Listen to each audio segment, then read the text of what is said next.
নমস্কাৰ বন্ধু বান্ধৱী সকল আজিৰ ভিডিঅ'টোত আমি ক্লাস 11 ম্যাথছৰ এক্সাৰসাইজ 1.3 ৰ বিষয়ে ডিসকাস কৰিম। সোয়া এক্সাৰসাইজ 1.3 ৰ কোৱেশ্চন নম্বৰ 1 ত আমাক দিয়া আছে খালি ঠাইত সাবসেট বা নট সাবসেট চিন বহুৱাই উক্তিবোৰ শুদ্ধকৈ লিখা। তাৰ মানে তলত আমাক কি দি আছে, আমাক খালি ঠাই দি আছে। এতিয়া আমি তাৰ মানে কি কৰিব লাগে যে এই খালি ঠাই কেইটা তাৰ মানে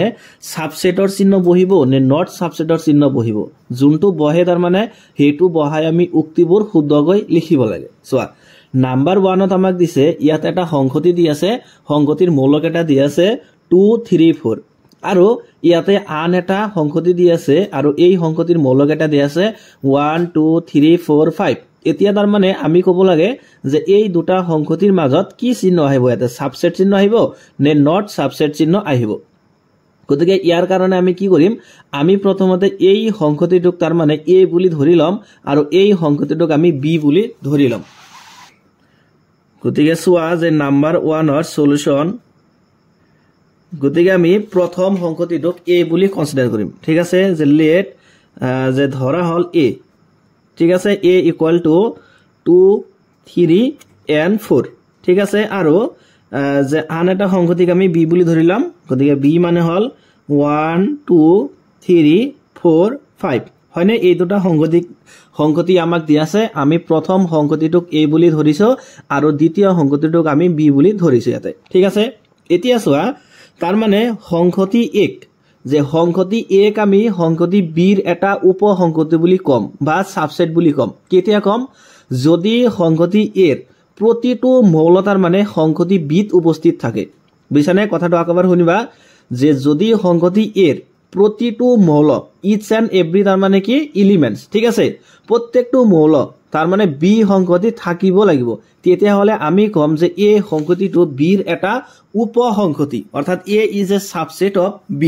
ইয়াতে তোমালোকে লক্ষ্য কৰা যে a সংখ্যাটি তিনিটা মৌল আছে 2 3 আৰু হল 4 হয়নে, এই তিনিটা মৌল আছে। এতিয়া চোৱা যে এই তিনিটা মৌল b সংখ্যাটিত আছে, 2 আছে 3 আছে 4 আছে হয়নে। তাৰ মানে যেহেতু a সংখ্যাটিৰ প্ৰতিটো মৌল তাৰ মানে b সংখ্যাটিত আছে, গতিকে আমি কম ইয়াতে যে a b সংখ্যাটিৰ এটা উপ সংখ্যাটি নাইবা a is a subset of b। গতিকে আমি এনেকৈ লিখিম যে a is a subset of b, অৰ্থাৎ এই দুটা সংখ্যাটিৰ মাজত তেতিয়াহলে কি চিহ্ন আহিব কোৱা, সাবসেটৰ চিহ্ন আহিব, তাৰ মানে উপ সংখ্যাটিৰ চিহ্নটো আহিব। গতিকে আমি ইয়াতে যোনটো খালি ঠাই দি আছে 1 নম্বৰত, ইয়াতে আমি কি চিহ্ন বহাম তেতিয়াহলে সাবসেট হয়নে, ইয়াতে বহিব সাবসেট চিহ্ন। ঠিক একেদৰে এতিয়া 2 নম্বৰ কোৱেশ্চনটো চোৱা। 2 নম্বৰত দিছে আমাক কি, ইয়াতে এটা সংখ্যাটি দি আছে, সংখ্যাটি দি আছে a b আৰু c হয়নে, তিনিটা মৌল দি আছে আৰু এই সংখ্যাটি দি আছে b c d। গতিকে এই 1 নম্বৰ প্ৰশ্ন দৰাই তাৰ মানে যদি এই সংখ্যাটিটো তাৰ মানে যে এই সংখ্যাটিৰ এটা উপ সংখ্যাটি হ'ব লাগে, বুজিছানে, যদি এই সংখ্যাটিটো তাৰ মানে যে এই সংখ্যাটিৰ এটা উপ সংখ্যাটি হ'ব লাগে, তেতিয়া হলে তাৰ মানে এই সংখ্যাটিৰ প্ৰতিটো মৌল হয়নে, এই সংখ্যাটিৰ প্ৰতিটো মৌল এই সংখ্যাটিত থাকিব লাগিব। কিন্তু চোৱা তোমালোকে লক্ষ্য কৰা যে এই সংখ্যাটিত তাৰ মানে যে কিন্তু তোমালোকে এটা লক্ষ্য কৰা যে প্ৰথম সংখ্যাটিটোত b এটা মৌল আছে হয়নে, এটা এই মৌলটো তাৰ মানে এই সংখ্যাটিত আছে, তাৰপিছত c আছে। চোৱা এটা c মৌলটো তাৰ মানে এই সংখ্যাটিটোত উপস্থিত আছে, কিন্তু চোৱা তোমালোকে ইয়াতে আমি এটা মৌল পাইছো a হয়নে। এতিয়া চা এই a মৌলটো কিন্তু এই সংখ্যাটিটোত নাই, অৰ্থাৎ আমি এইটো কম যে যেহেতু প্ৰথম সংখ্যাটিৰ প্ৰতিটো মৌল তাৰ মানে এই সংখ্যাটিটোত নাই, গতিকে এই সংখ্যাটিটো ইয়াৰ এটা উপ সংখ্যাটি নহব, সাবসেট নহব। কিয় নহব, কাৰণ এই সংখ্যাটিৰ প্ৰতিটো মৌল এই সংখ্যাটিত নাই, এই সংখ্যাটিৰ মাত্ৰ দুটা মৌলহে এই সংখ্যাটিত আছে, কিন্তু চোৱা আৰু এটা মৌল ইয়াতে কি আছে, বাকি আছে হয়নে, যোনটো মৌল তাৰ মানে এই সংখ্যাটিটোত নাই। গতিকে এই সংখ্যাটিটো ইয়াৰ এটা উপ সংখ্যাটি হ'ব নোৱাৰে, গতিকে উপ সংখ্যাটি নহলে আমি এইটো চিহ্ন বহাম, মানে নট সাবসেট, তাৰ মানে উপ সংখ্যাটি নহয়, এইটো চিহ্ন দিব আমি নট সাবসেট। তাৰপিছত তোমালোকে লক্ষ্য কৰা নাম্বাৰ 3 চোৱা। নাম্বাৰ 3 প্ৰশ্নটোত আমাক কি দিছে যে x such that x তোমাৰ স্কুলৰ একাদশ শ্ৰেণীৰ ছাত্ৰ। তাৰ মানে এই প্ৰথম সংখ্যাটিত আমি কি নিব লাগিব, যে x নিব লাগিব। এটা কেনেকৈ x নিব লাগিব, x মানে কি, x মানে হল যে তোমাৰ স্কুলত ক্লাস 11 একাদশ শ্রেণীর ছাত্র ঠিক আছে এটা ইয়াতে ছাত্র মানে ছাত্র আর ছাত্রী দুইটাকে বুঝাইছে তার মানে ইয়াতে তোমার ক্লাসত যিমান ছাত্র ছাত্রী আছে তোমার ক্লাসত যিমান ছাত্র ছাত্রী আছে হেই কেটা তার মানে কি হ'ব যে এই মানে সংখ্যাটোত আহিব ঠিক আছে এতিয়া মাজত কি দি আছে খালি ঠাই তাৰ পিছত দি আছে x এটা এই সংখ্যাটোত আমি কেনেকৈ x নিব লাগিব যে x তোমাৰ স্কুলৰ ছাত্ৰ মানে ইয়াতে আমি স্কুলৰ ছাত্ৰ ছাত্ৰী বিলাক নিব লাগিব এতিয়া তোমালোকে এটা কথা লক্ষ্য কৰা যে যোনজন ছাত্ৰই তাৰ মানে ক্লাস 11 ত স্টাডি কৰি আছে ঠিক আছে যোনজন ছাত্ৰই তাৰ মানে ক্লাস 11 ত স্টাডি কৰি আছে সেই ছাত্ৰজন তোমাৰ স্কুলৰে এজন ছাত্ৰ নহয় জানো এটা ক্লাস 11 ত পঢ়ি আছে ঠিক আছে কিন্তু সেই ছাত্ৰজন তোমাৰ স্কুলৰে এজন ছাত্ৰ হ'ব হয়নে তাৰ মানে আমি কম যে এই প্ৰথম সংখ্যাটিৰ প্ৰতিটো মৌল এই দ্বিতীয় সংখ্যাটোত থাকিব তাৰ মানে প্ৰথম সংখ্যাটিৰ প্ৰতিটো মৌল দ্বিতীয় সংখ্যাটিত থাকিব কাৰণ তোমাৰ স্কুলৰ তাৰ মানে একাদশ শ্ৰেণীৰ এজন ছাত্ৰ বা ছাত্ৰী সেই ছাত্ৰ বা ছাত্ৰীজন তোমাৰ স্কুলৰে এজন ছাত্ৰ বা ছাত্ৰী হয় নে নহয় হয় গতিকে মাজত তাৰ মানে আমি কি চিহ্ন দিব লাগিব তে সাবসেট চিহ্ন দিব লাগিব হয় নে কি চিহ্ন দিম আমি ইয়াতে সাবসেট মানে উপসংগতি মানে প্রথম সংগতিটো দ্বিতীয় সংগতিৰ এটা কি হ'ব তেতিয়াহলে উপসংগতি হ'ব তাৰ পিছত তোমালোকে সোৱা নাম্বাৰ 4 সোৱা নাম্বাৰ 4 ত দিছে কি আমাক যে x এটা কেনেকৈ x নিব লাগিব যে x সমতলত থকা এটা বৃত্ত এটা আমি কি নিব লাগিব তাৰ মানে সমতলত থকা বৃত্ত নিব লাগিব ঠিক আছে আৰু স্যাৰ 2 নম্বৰ সংগতিত কি দিছে যে x ইয়াতে আমি কেনেকৈ x নিব লাগিব বা মৌল নিব লাগিব যে x মানে হল যে x একেখন সমতলতে থকা এক একক ব্যাসাৰ্ধৰ এটা বৃত্ত সোৱা তাৰ মানে 2 নম্বৰ সংগতিত আমাক কিন্তু এটা কথা মেনশন কৰি দিছে হেতু হল যে আমি যোনটো তাৰ মানে যে বৃত্ত তাৰ মানে কনসিডাৰ কৰিম সেই বৃত্তটোৰ ব্যাসাৰ্ধ হ'ব এক একক কিন্তু নাম্বাৰ যে কিন্তু সোৱা ইয়াতে প্ৰথম সংগতিটোত কিন্তু ইয়াতে তাৰ মানে বৃত্তটোৰ ব্যাসাৰ্ধ মেনশন কৰি দিয়া নাই অৰ্থাৎ আমি ইয়াতে বৃত্তটোৰ ব্যাসাৰ্ধ 2 একক নিব পাৰি বা 5 একক নিব পাৰি 10 একক নিব পাৰি মানে আমাৰ ইচ্ছা অনুযায়ী আমি ইয়াতে তাৰ মানে ব্যাসাৰ্ধটো কনসিডাৰ কৰিব পাৰিম কিন্তু এই সংগতিটোত কথাটো মেনশন কৰা আছে যে এই সংগতিটোত আমি অনলি এক একক ব্যাসাৰ্ধৰ এটা বৃত্তহে কনসিডাৰ কৰিব পাৰিম তেতে হলে এটা কব লাগে তাৰ মানে যে এই সংগতিটো তাৰ মানে ইয়াৰ এটা উপসংগতি হয় নে নহয় সো কথাটো একেবাৰে সিম্পল আমি এটো মানে ফিগাৰ ড্ৰ কৰিলে এটো আমি পাই যাম সো ইয়াতে দিয়া আছে কি যে x মানে কি যে x সমতলত থকা এটা বৃত্ত সো এটা যদি মই ধৰা ইয়াতে এটা বৃত্ত অঙ্কন কৰিছো ঠিক আছে এটা এই বৃত্তটোৰ ব্যাসাৰ্ধ যদি মই ইয়াতে 2 সেন্টিমিটাৰ বুলি মানি লৈছো ঠিক আছে যে ইয়াতে মই বৃত্তটো ড্ৰ কৰিলো এটা এই বৃত্তটোৰ নাম দিলো আমি a ঠিক আছে এটা এই বৃত্তৰ তাৰ মানে যে ব্যাসাৰ্ধ r ৰ মানটো হল ধৰা 2 সেন্টিমিটাৰ ঠিক আছে এই সংগতিটোত কি লৈছো আমি যে এটা বৃত্ত কনসিডাৰ কৰিলো যে বৃত্তটোৰ ব্যাসাৰ্ধ হল 2 সেন্টিমিটাৰ আৰু সোৱা যে এই যোনটো 2 নম্বৰ সংগতি দিয়া আছে আমাক এটা এই সংগতিত আমি বৃত্ত কনসিডাৰ কৰিব লাগিব কিন্তু সেই বৃত্তটোৰ ব্যাসাৰ্ধ কিমান হ'ব লাগিব এক একক হ'ব লাগিব মানে এক এককতকৈ বেছি হ'ব নোৱাৰিব গতিকে এই বৃত্তটোৰ নাম যদি মই বি দিও আৰু ধৰা যে ইয়াৰ ব্যাসাৰ্ধ r = 1 সেন্টিমিটাৰ মই ইয়াতে এককটো তাৰ মানে ইউনিটটো সেন্টিমিটাৰ হিচাপে কনসিডাৰ কৰিছো তেতিয়া হলে সোৱা প্ৰথম সংগতিত আছে 2 সেন্টিমিটাৰৰ এটা ব্যাসাৰ্ধ আৰু 2 নম্বৰ সংগতিত আছে এটা 1 সেন্টিমিটাৰৰ ব্যাসাৰ্ধ তেতিয়া হলে সোৱা প্ৰথম সংগতিৰ মূলটো দ্বিতীয় সংগতিত কেতিয়াও থাকিব পাৰিবনে সম্ভৱ নহয় তাৰ মানে আমি কম যে প্ৰথম সংগতিটো তেতিয়া হলে এই দ্বিতীয় সংগতিটোৰ এটা উপসংগতি নহব কাৰণ প্ৰথম সংগতিৰ মূলক এটা দ্বিতীয় সংগতিত নাথাকিব এটা তোমালোকে এটো ক'ব পাৰা যে স্যাৰ মই ইয়াতে ব্যাসাৰ্ধটো যদি এক একক বুলি লও এটা সোৱা ইয়াতে যেহেতু কৈ দিয়া নাই আমাক যে বৃত্ত আমি এটা কনসিডাৰ কৰিব লাগিব বা দুটা কনসিডাৰ কৰিব লাগিব এটা ঠিক আছে ইয়াতে তুমি r = 1 একক বুলি দি তাৰ মানে বৃত্তটোৰ ব্যাসাৰ্ধ এক একক নি বৃত্ত ড্ৰ কৰিব পাৰিবা ইয়াতে ঠিক আছে ইয়াতে আহিব কিন্তু আৰু নিব পাৰিবা যেহেতু ইয়াতে ব্যাসাৰ্ধটো মেনশন কৰি দিয়া নাই আৰু বৃত্তটোৰ সংখ্যাও মেনশন কৰি দিয়া নাই সো আমি ইয়াতে তাৰ মানে ইনফাইনাইট নাম্বাৰস অফ সাৰ্কেলস তাৰ মানে আমি ইয়াতে কনসিডাৰ কৰিব পাৰিম তাৰ মানে আমি কম যে প্ৰথম সংগতিটো দ্বিতীয় সংগতিৰ এটা উপসংগতি নহব কাৰণ প্ৰথম সংগতিৰ মূলক এটা দ্বিতীয় সংগতিত কেতিয়াও নাহিব গতিকে মাজত আমি কি চিহ্ন দিম নট সাবসেট গতিকে এইটো চিহ্ন আহিব যে নট সাবসেট আশা কৰিছো এটো তোমালোকে বুজি পাইছা ঠিক আছে এতিয়া সোৱা নাম্বাৰ 5 সোৱা নাম্বাৰ 5 ত দিছে কি যে নাম্বাৰ 5 ত দিছে যে x ইয়াত আমি কেনেকৈ x নিব লাগিব যে x সমতলত থকা এটা ত্ৰিভুজ সোৱা ইয়াতে আমি কি নিব লাগিব তাৰমানে সমতলত থকা এটা ত্ৰিভুজ নিব লাগিব এতিয়া চোৱা ত্ৰিভুজটো তাৰমানে এটা সমকোণী ত্ৰিভুজ হ'ব পাৰে বা সূক্ষ্মকোণী ত্ৰিভুজ হ'ব পাৰে সমবাহু ত্ৰিভুজ হ'ব পাৰে বিষমবাহু ত্ৰিভুজ হ'ব পাৰে সো যিকোনো ত্ৰিভুজ হ'ব পাৰে মানে ইয়াতে আৰু চোৱা ইয়াতে কি দিছে যে x মানে কি যে x সমতলত থকা এটা আয়ত মানে এই সংকতিটোত আমি কি নিব লাগিব আয়ত নিব লাগিব আৰু এই সংকতিটোত আমি তাৰ মানে ত্ৰিভুজ নিব লাগিব এতিয়া চোৱা মই যদি প্ৰথম সংকতিটোত ধৰা এনেকুৱা এটা ত্ৰিভুজ কনসিডাৰ কৰিলো ঠিক আছে আৰু এই 2 নম্বৰ সংকতিত কি আহিব তাৰ মানে এটা আয়ত নিব লাগিব চোৱা এটো হলে এটা আয়ত তেতিয়াহলে তোমালোকে কোৱা ইয়াতে যে এই প্ৰথম সংকতিৰ মূলটো দ্বিতীয় সংকতিত থাকিব পাৰিবনে কেতিয়াও নোৱাৰে কাৰণ প্ৰথম সংকতিটোত আছে ত্ৰিভুজ হয়নে প্ৰথম সংকতিটোত কি থাকিব ত্ৰিভুজ থাকিব এটা চোৱা ত্ৰিভুজটো যেতিয়া মানে এই এটা চোৱা 2 নম্বৰ সংকতিত আছে আয়ত গতিকে ত্ৰিভুজ আৰু আয়ত চোৱা বস্তুটো টোটালি বেলেগ বেলেগ তাৰ মানে এইটো এই প্ৰথম সংকতিটোৰ মৌলকেটা কেতিয়াও তাৰ মানে দ্বিতীয় সংকতিত আহিব নোৱাৰে হয়নে পাৰিব নেকি নোৱাৰে গতিকে আমি কম যে এই সংকতিটো তাৰ মানে প্ৰথম সংকতিটো এই দ্বিতীয় সংকতিটোৰ এটা উপসংকতি নহব গতিকে মাজত কি চিহ্ন দিম আমি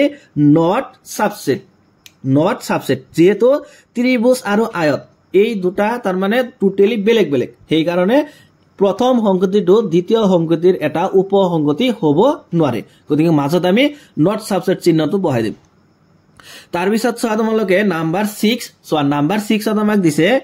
যে x ইয়াতে x মানে কি লৈছে যে x সমতলত থকা এটা সমবাহু ত্ৰিভুজ চোৱা ইয়াতে তাৰ মানে কৈ দিছে যে প্ৰথম সংকতিটোত আমি কেনেকুৱা ধৰণৰ ত্ৰিভুজ ইয়াতে বিবেচনা কৰিব পাৰিম যে ত্ৰিভুজ এটা হল কি সমবাহু ত্ৰিভুজ ইয়াতে নিব পাৰিম মানে সমবাহু ত্ৰিভুজৰ সংকতিটো এই প্ৰথম সংকতিটোত আহিব ঠিক আছে তাৰ পিছত নাম দ্বিতীয় সংকতিত দিয়া আছে যে x কেনেকুৱা x নিম আমি যে x একেকণ সমতলতে থকা এটা ত্ৰিভুজ চোৱা দ্বিতীয় সংকতিটোত কি নিব লাগিব ত্ৰিভুজ নিব লাগিব কিন্তু প্ৰথম সংকতিটোত কৈছে আমি ইয়াতে ত্ৰিভুজ নিব লাগিব কিন্তু ইয়াতে মেনশন কৰা আছে তাৰ মানে আমি কোনবিলাক ত্ৰিভুজ নিব লাগিব সমবাহু ত্ৰিভুজ নিব লাগিব এটা সমবাহু ত্ৰিভুজ কোনবিলাক যে যোনটো ত্ৰিভুজৰ তিনিটা বাহু সমান যদি এটা ত্ৰিভুজৰ তাৰ মানে তিনিটা বাহু সমান হয় তেতিয়া হলে সেই ত্ৰিভুজটো হল তোমাৰ সমবাহু ত্ৰিভুজ চোৱা গতিকে প্ৰথম সংকতিটোত মই ধৰা এটা ইয়াতে সমবাহু ত্ৰিভুজ কনসিডাৰ কৰিলো ঠিক আছে ধৰা এই ত্ৰিভুজটোৰ তানে তিনিটা বাহু সমান ঠিক আছে ধৰা ত্ৰিভুজটোৰ নাম দিছো আমি ABC এতিয়া চোৱা মানে 2 নম্বৰ সংকতিত এটো কিন্তু কৈ দিয়া নাই যে ইয়াতে আমি কোন ধৰণৰ ত্ৰিভুজ মানে যে কনসিডাৰ কৰিব পাৰিম বা বিবেচনা কৰিব পাৰিম চোৱা যেহেতু ত্ৰিভুজ হল 6 প্ৰকাৰৰ মানে ত্ৰিভুজ বাহু হিচাপে হল 3 প্ৰকাৰৰ আৰু কোন হিচাপে হল 3 প্ৰকাৰৰ চোৱা ত্ৰিভুজ বাহু হিচাপে 3 প্ৰকাৰৰ এটা হল কি বিষমবাহু ত্ৰিভুজ মানে হল যে যোনটো ত্ৰিভুজৰ তিনিটা বাহু অসমান মানে ইয়াতে ধৰা আমি ABC এটা ত্ৰিভুজ কনসিডাৰ কৰিলো এটা এই ত্ৰিভুজৰ তাৰ মানে প্ৰতিটো মানে বাহু ইয়াতে অসমান বুজিছানে এই ত্ৰিভুজৰ প্ৰতিটো বাহু অসমান গতিকে ইয়াতে তাৰ মানে এটা সমবাহু ত্ৰিভুজ আহিব যে বাহু হিচাপে ত্ৰিভুজ হল 3 প্ৰকাৰৰ এটা হল সমবাহু ত্ৰিভুজ এটা হল সমদ্বিবাহু ত্ৰিভুজ আৰু এটা হল বিষমবাহু ত্ৰিভুজ গতিকে এইটো ত্ৰিভুজৰ তাৰ মানে তিনিটা বাহু সমান ঠিক আছে আৰু ধৰা ইয়াতে লৈছে আমি এটা সমদ্বিবাহু ত্ৰিভুজ মানে এইটো ত্ৰিভুজৰ দুটা বাহু সমান ঠিক আছে এতিয়া ধৰা ইয়াতে আৰু ত্ৰিভুজ আহিব ইয়াতে সমকোণী ত্ৰিভুজ আহিব তাৰ পিছত সূক্ষ্মকোণী ত্ৰিভুজ আহিব আৰু স্থলকোণী ত্ৰিভুজ আহিব গতিকে ইমান কেটা মই লিখিবলৈ নাযাও গতিকে চোৱা নাম্বাৰ 6 ত দিছে যে x কি লৈছে ইয়াতে সমতলত থকা এটা সমবাহু ত্ৰিভুজ গতিকে সমবাহু ত্ৰিভুজটো তাৰ মানে এই প্ৰথম সংকতিটোত আহিব ঠিক আছে গতিকে চোৱা দ্বিতীয় নম্বৰ যোনটো সংকতি আছে ইয়াতে তাৰ মানে বিষমবাহু ত্ৰিভুজ আহিব সমবাহু ত্ৰিভুজ আহিব তাৰ পিছত সমদ্বিবাহু ত্ৰিভুজ আহিব সমকোণী ত্ৰিভুজ সূক্ষ্মকোণী ত্ৰিভুজ আৰু স্থলকোণী ত্ৰিভুজ আহিব গতিকে এইকেটা আছে তাৰ মানে তিনটা মই ইয়াতে দিয়া নাই ঠিক আছে তেতিয়াহলে চোৱা প্ৰথম সংকতিটোত আছে সমবাহু ত্ৰিভুজ মানে এইটো যে এইটো হল সমবাহু ত্ৰিভুজ চোৱা এটা এই সমবাহু ত্ৰিভুজটো চোৱা এই দ্বিতীয় সংকতিটোত আছে নে নাই আছে তাৰ মানে আমি কম তেতিয়াহলে যে প্ৰথম সংকতিটো দ্বিতীয় সংকতিৰ এটা কি হ'ব তেতিয়াহলে উপসংকতি হ'ব তাৰ মানে মাজত আমি কি চিহ্ন দিব লাগিব এইটো চিহ্ন দিব লাগিব যে উপসংকতিৰ চিহ্নটো দিব লাগিব গতিকে এই নাম্বাৰ 6 ৰ ইয়াতে যোনটো খালি ঠাই আছে ইয়াতে তাৰ মানে আমি সাবসেট এইটো চিহ্ন বহাব লাগিব যেহেতু প্ৰথম সংকতিটো তাৰ মানে দ্বিতীয় সংকতিৰ এটা উপসংকতি হ'ব নিশ্চয় বুজি পাইছা এটা তোমালোকে তাৰ পিছত চোৱা নাম্বাৰ 7 ত দিছে যে x আমি এটা কোনবিলাক x নিব লাগিব যে x এটা যুগ্ম স্বাভাৱিক সংখ্যা x টো কি হ'ব লাগিব যে x হল এটা যুগ্ম স্বাভাৱিক সংখ্যা আৰু নাম্বাৰ যে দ্বিতীয় সংগতিটো দিছে যে x আমি এটা কোনবিলাক x কনসিডাৰ কৰিব লাগিব যে x এটা অখণ্ড সংখ্যা x টু কি x এটা অখণ্ড সংখ্যা গতিকে সোয়া নাম্বাৰ 7 নাম্বাৰ 7 ত সোয়া প্ৰথম সংগতিটোত কি নিব লাগিব আমি যুগ্ম স্বাভাৱিক সংখ্যা নিব লাগিব সোয়া মই প্ৰথমতে কেইটামান স্বাভাৱিক সংখ্যা আগতে লিখি লও ঠিক আছে যে 1 2 3 4 5 6 ধৰা 7 ঠিক আছে এনেকৈ আৰু আছে মানে অখিম আছে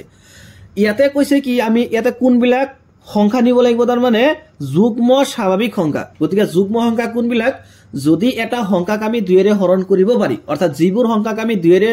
হৰণ কৰিব পাৰি সেইবিলাক সংখ্যাই হল যুগ্ম সংখ্যা গতিকে চোৱা ইয়াতে 2 এটা যুগ্ম সংখ্যা 4 এটা যুগ্ম সংখ্যা আৰু চোৱা এটা 6 এটা যুগ্ম সংখ্যা কিন্তু ইয়াতে যেহেতু কৈছে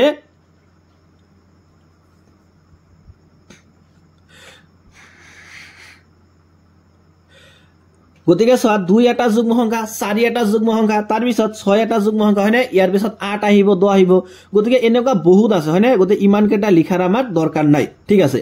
তাৰ পিছত সোয়া এই 2 নম্বৰ সংগতিত কৈছে যে x এটা আমি কোনবিলাক x নিব লাগিব যে x এটা অখণ্ড সংখ্যা এতিয়া অখণ্ড সংখ্যা এইবিলাক হয়নে যে 0 তাৰ পিছত হল plus minus 1 plus minus 2 plus minus 3 এইবিলাক গতিকে সোয়া প্ৰথম সংগতিটো তাৰ মানে এইবিলাক মূল আহিব যে 2 4 তাৰ পিছত আহিব 6 8 আহিব 10 আহিব এনেকুৱা অখিম আছে যেটো স্বাভাৱিক সংখ্যা অখিম গতিকে আমি এই কেটাই লিখি জাস্ট ডট ডট দি দিম ঠিক আছে তাৰ পিছত মাজত খালি ঠাই আৰু 2 নম্বৰ সংগতিটোত কি আহিব অখণ্ড সংখ্যা গতিকে সোয়া অখণ্ড সংখ্যা হল এইবিলাক হনে যে -3 এইবিলাক তাৰ মানে গতিকে -2 -1 তাৰ পিছত 0 1 2 3 4 তাৰ পিছত 5 আছে 6 আছে 7 আছে 8 আছে এনেকৈ কিমান লিখিম আমি এটা লিখি শেষ কৰিব নোৱাৰিম গতিকে ডট ডট দি দিলো ঠিক আছে তেতিয়া হলে সোয়া প্ৰথম সংগতিৰ মূলকেটা এতিয়া দ্বিতীয় সংগতিটো থাকিব নাই সোয়া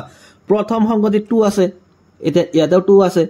প্ৰথম সংগতিত 4 আছে সোয়া ইয়াতেও 4 প্ৰথম সংগতিত 6 আছে ইয়াতেও 6 আছে প্ৰথম সংগতিত 8 আছে ইয়াতেও 8 আছে গতে ইয়াতে 10 আছে মানে ইয়াতেও 10 থাকিব তাৰ মানে প্ৰথম সংগতিৰ প্ৰতিটো মূল এই দ্বিতীয় সংগতিত তাৰ মানে উপস্থিত আছে গতিকে আমি কম যে এই সংগতিটো তাৰ মানে ইয়াৰ এটা উপসংগতি হ'ব গতিকে মাজত আমি এনেকুৱা সাবসেট চিহ্ন দিম তাৰ মানে উপসংগতিৰ চিহ্নটো দিম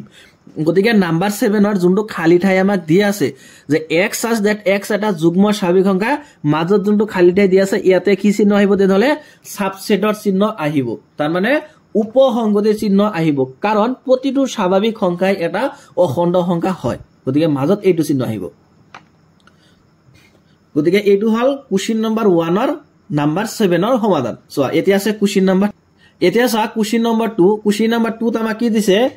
তলৰ উক্তিবোৰ সঁচা নে মিছা কোৱা চোৱা এই কেটা তাৰ মানে যোনকেটা উক্তি আমাক ইয়াতে দিয়া আছে আমি ক'ব লাগে যে এই উক্তি কেটা মানে সঁচা নে মিছা ট্ৰু নে ফলস তাৰ মানে ঠিক আছে সোয়া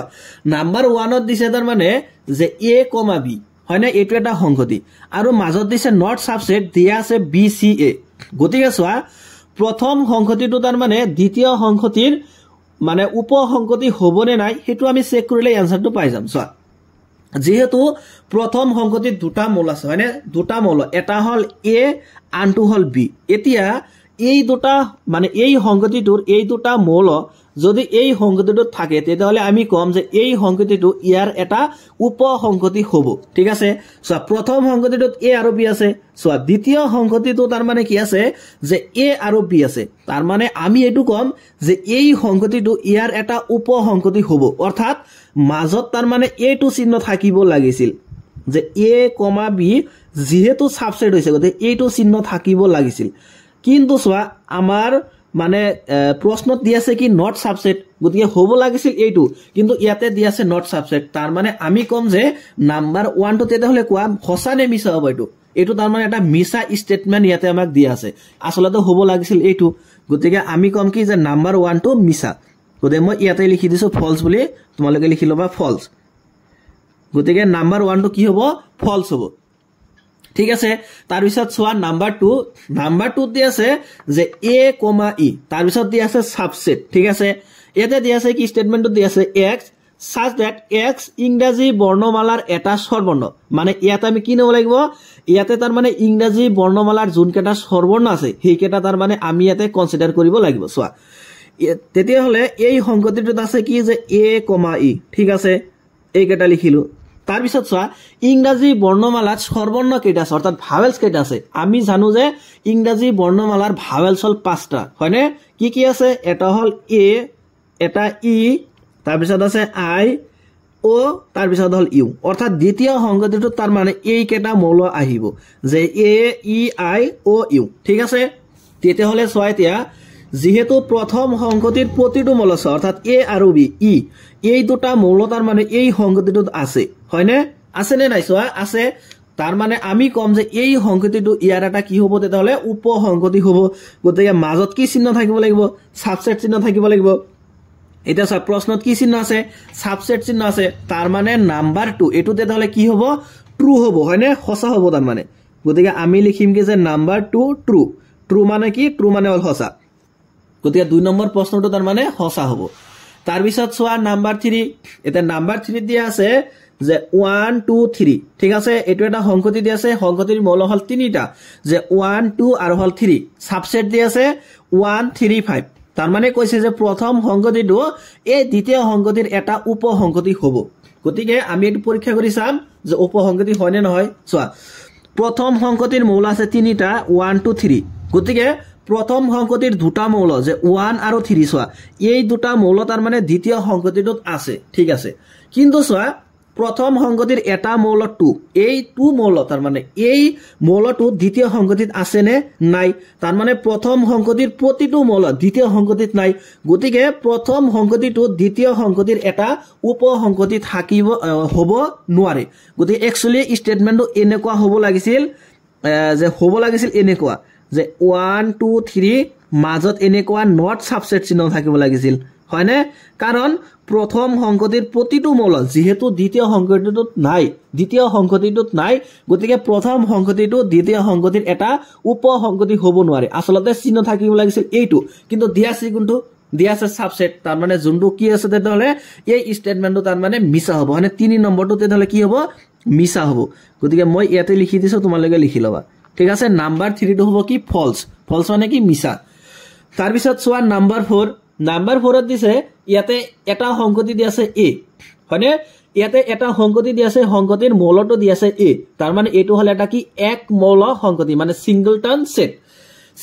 সেট দি আছে এটো কৈছে যে সাবসেট কাৰ সাবসেট যে এ বি সি এই তাৰ মানে সংগতিটোৰ এটা সাবসেট হয় গতিকে চোৱা উক্তিটো সঁচা নে মিছা হ'ব চোৱা যেহেতু প্ৰথম সংগতিৰ প্ৰতিটো মৌল দ্বিতীয় সংগতিটোত আছে চোৱা প্ৰথম সংগতিৰ এটা মৌল হল এ গতিকে এ মৌলটো দ্বিতীয় সংগতিত আছে গতিকে আমি কম যে প্ৰথম সংগতিটো দ্বিতীয় সংগতিৰ এটা উপসংগতি হ'ব গতিকে মাজত সাবসেট চিহ্ন থাকিব লাগিব আৰু প্ৰশ্নত সাবসেট চিহ্ন দি আছে গতিকে আমি কম যে নাম্বার 4 টো শুদ্ধ গতিকে আমি লিখিম কি যে therefore নাম্বার 4 ট্রু তাৰ মানে শুদ্ধ মানে কি যে সঁচা ঠিক আছে নাম্বাৰ 4 টো তেতিয়ালে কি হ'ব তাৰ মানে সঁচা হ'ব তাৰ পিছত চোৱা নাম্বার 5 এটা নাম্বার 5 ত দিছে কি আমাক যে এ এটা সংগতি দি আছে হয়নে এ এটা সংগতি তাৰ পিছত দি আছে যে belongs to a b c চোৱা এতিয়া এই কথাটো সঁচা নে মিছা চোৱা ধৰা হল যে মই এতে এটা ধৰা এ এটা সংগতি লৈছো ঠিক আছে ধৰা হল এ সংগতিৰ মই মৌল ললো এতে 3টা 1 2 আৰু হল 3 ঠিক আছে যেহেতু এ সংগতিৰ মৌল হল 3টা যে 1 2 3 গতিকে মই ইয়াক এনেকৈ লিখিব পাৰিম যে 1 belongs to a তাৰ মানে 1 মৌলটো এ সংগতিৰ অন্তৰ্গত চোৱা এ সংগতিৰ অন্তৰ্গত এতে 3টা মৌল আছে 1 2 3 গতিকে মই ইয়াক এনেকৈ লিখিব পাৰি যে 1 belongs to a তাৰ পিছত এনেকৈ লিখিব পাৰিম আকৌ যে 2 belongs to a যেহেতু 2 মৌলটো এ সংগতিৰ ভিতৰত আছে আৰু লিখিব পাৰিম যে 3 belongs to a যেহেতু 3 মৌলটো এ সংগতিৰ ভিতৰত আছে কিন্তু মই ইয়াতে যে লিখিলো তাৰ মানে 1 belongs to a এটুক মই এনেকৈ কিন্তু লিখিব নোৱাৰিম যে 1 belongs to a তাৰ মানে সংগতি এটা কেতিয়াও belongs হ'ব নোৱাৰে বুজিছানে গতিকে এটো মই কি কৰিম এটো মই ৰং বুলি কম বুজিছানে এটো তামান অশুদ্ধ এনেকৈ লিখিলে অশুদ্ধ হ'ব ইয়াতে কাৰণ ইয়াতে মৌল আছে 3টা বুজিছানে 1 2 3 গতিকে তাৰ মানে আমি এটো কম যে 1 মৌলটো যেহেতু এ সংগতিৰ অন্তৰ্গত গতিকে 1 belongs to a যেহেতু ইয়াতে কোনো এটা মৌল এনেকুৱা ধৰণে নাই হয়নে যে এনেকুৱা ধৰণৰটো নাই গতিকে মই এটো যদি এনেকৈ লিখো যে সংগতি 1 তাৰ মানে 1 এটা মৌললৈ ইয়াতে সংগতি বনাইছো তাৰ পিছত belongs to দি যদি এ লিখো তেতিয়ালে হেতু অশুদ্ধ হ'ব এতিয়া চোৱা ইয়াতে কি কৈছে যে সংহতি এ মানে এটা মৌল লৈছে এ এটা এ মৌলটোলৈ এটা সংহতি বনাইছে তাৰ পিছত কি দিছে বিলংস টু এ বি সি এতিয়া চোৱা এই মৌলটো তাৰ মানে এই সংহতিটোত আছে নে কৰবাত নাই এনেকৈতো নাই হয়নে গতিকে তাৰ মানে এইটো আসলতে ইয়াতে বিলংস টু হ'ব নোৱাৰে এইটো কি হ'ব লাগিব ইয়াতে সাবসেট চিহ্ন হ'ব লাগিব বুজিছানে এই যোনটো নাম্বাৰ 4 ত আছিল যে এইটো আমি শুদ্ধ বুলি কৈছো যে এ এটা সংহতি আছিল ইয়াতে হয়নে তাৰ পিছত সাবসেট চিহ্ন আছিল এ বি সি এইটোক আমি শুদ্ধ বুলি কৈছো বা ট্ৰু বুলি কৈছো কিন্তু এইটোক আমি ইয়াতে ট্ৰু বুলি ক'ব নোৱাৰিম এইটো কি হ'ব তেতিয়াহলে মিছা স্টেটমেন্ট হ'ব ইয়াতে এটা গতিকে নাম্বাৰ 5 টো হ'ব ফলছ নাম্বাৰ 5 টো কি হ'ব ফলছ হ'ব যেটো হ'ব নোৱাৰে তাৰ পিছত চোৱা নাম্বাৰ 6 চোৱা নাম্বাৰ 6 ত কি দিছে যে x ইয়াতে আমি কোনবিলাক x নিব লাগিব যে x এটা 6 তকৈ সৰু যুগ্ম স্বাভাৱিক সংখ্যা x মানে কি যে x মানে হল 6 তকৈ সৰু যুগ্ম স্বাভাৱিক সংখ্যা ঠিক আছে তাৰ পিছত চোৱা ইয়াতে দ্বিতীয় সংখ্যাটো দিছে যে x কোনবিলাক x নিব লাগিব যে 36 ক হৰণ কৰিব পৰা x এটা স্বাভাৱিক সংখ্যা মানে ইয়াতে আমি হেইবিলাক স্বাভাৱিক সংখ্যাই নিব লাগিব যে যোনটো স্বাভাৱিক সংখ্যাৰে আমি 36 ক তাৰ মানে হৰণ কৰিব পাৰি চোৱা তেতে হলে নাম্বাৰ 1 ত দি আছে কি যে 6 তকৈ সৰু যুগ্ম স্বাভাৱিক সংখ্যা চোৱা নাম্বাৰ 6 ৰ সমাধান গতিকে চোৱা মই প্ৰথমতে কেইটামান ধৰ স্বাভাৱিক সংখ্যা লিখি লৈছো যে 1 2 তাৰ পিছত 3 4 5 6 7 ঠিক আছে এই কেইটাই লিখিছো ইয়াতে এতিয়া চোৱা তোমালোকে ইয়াতে কি কৈছে যে 6 তকৈ সৰু কি নিব লাগিব আমি যুগ্ম স্বাভাৱিক সংখ্যা নিব লাগিব আমি যুগ্ম সংখ্যা নিব লাগিব বুজিছানে 2 নিব লাগিব 4 নিব লাগিব কিন্তু 6 তকৈ সৰু হ'ব লাগিব মানে আমি 6 কনসিডাৰ কৰিব নোৱাৰিম বা 6 তকৈ ডাঙৰ সংখ্যা এটা কনসিডাৰ কৰিব নোৱাৰিম তাৰ মানে প্ৰথম সংখ্যাটিৰ মৌল হ'ব তেতিয়ালে কেইটা দুটা এটা হ'ব 2 আন এটা হ'ব তাৰ মানে 4 ঠিক আছে ইয়াতে কৈছে 6 তকৈ সৰু যুগ্ম স্বাভাৱিক সংখ্যা তাৰ পিছত দি আছে কি সাবসেট ঠিক আছে সাবসেট দি আছে ইয়াতে দি আছে কি যে 36 ক হৰণ কৰিব পৰা x এটা স্বাভাৱিক সংখ্যা গতিকে আমি ইয়াতে বিচাৰিম তাৰ মানে যে কি সংখ্যাৰে আমি 36 ক হৰণ কৰিব পাৰি চোৱা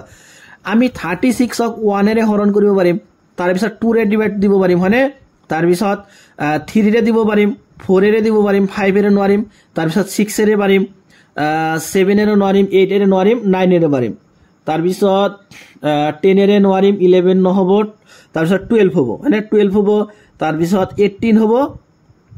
আৰু 36 হ'ব কাৰণ 36 ক আমি 36 ৰে হৰণ কৰিব পাৰি তাৰ মানে 36 ক হৰণ কৰিব পৰা তেতিয়ালে স্বাভাৱিক সংখ্যা হ'ব এইকেইটা 1 2 3 4 6 9 12 18 আৰু হল 36 গতিকে প্ৰথম সংখ্যাটিটো এটা প্ৰথম সংখ্যাটিটো দ্বিতীয় সংখ্যাটিৰ এটা উপ সংখ্যাটি হ'ব যদি প্ৰথম সংখ্যাটিৰ প্ৰতিটো মৌল দ্বিতীয় সংখ্যাটিত থাকে তেতিয়ালে চোৱা প্ৰথম সংখ্যাটিৰ দুটা মৌল এটা হল 2 আন এটা হল 4 তেতিয়ালে চোৱা দ্বিতীয় সংখ্যাটিত 2 আছে আৰু 4 আছে অৰ্থাৎ আমি কম যে প্ৰথম সংখ্যাটিটো